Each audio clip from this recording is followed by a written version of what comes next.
forgiveness. You have to forgive everyone from your heart. কেউ আপনার বিশ্বাস নিয়ে খেলেছে, মাফ করে দিবেন। কেউ আপনাকে আঘাত করেছে, মাফ করে দিবেন। কেউ বাজে কথা বলেছে, মাফ করে দিবেন।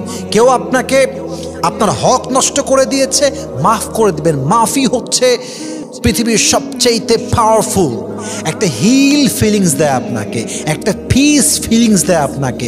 আপনি ক্ষমা করবেন, সামনে এগিয়ে যাবেন। আপনি ভাববেন কেন ধোকা দিল, কেন চিট করলো, কেন বিশ্বাস ভাঙলো, কেন হক নষ্ট করলো। এই অনুভূতিগুলো it will burn you inside, it will burn your soul. এটা আপনাকে ভেতর থেকে জ্বালিয়ে পুড়িয়ে নষ্ট করে দিবে। মাথায় রাখবেন, প্রতিশোধ নেওয়ার মাঝে যে শান্তি রয়েছে তার চাইতে বেশি শান্তি রয়েছে মানুষকে মাফ করার ভেতরে, ঠিক কিনা বলেন? প্রতিশোধ নেওয়াটা হয়তোবা সাময়িক আপনাকে সুখ দিবে, কিন্তু আল্লাহর দিকে তাকিয়ে মাফ করে দেওয়াটা আজীবন আপনার মনে একটা প্রশান্তির ছোঁয়া এনে দিবে, ঠিক কিনা বলেন?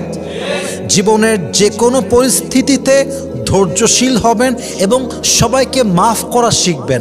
আপনি আখিরাতের দৌড়ে, আখিরাতের রেসে এত সামনে যাবেন, এত সামনে যাবেন, এত দূরে যাবেন, এত এগিয়ে যাবেন যে আপনার ধৈর্যের জন্য আর ক্ষমার গুণের জন্য আপনাকে কেউ ধরাছোঁয়ার ভেতরে খুঁজেই পাবে না।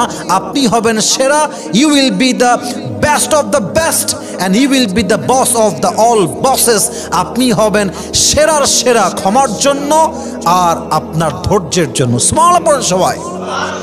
অতএব মেহেরবানি করে মাফ করা শিখবেন যদি আপনি আপনার জান্নাতের দরজা খুলতে চান।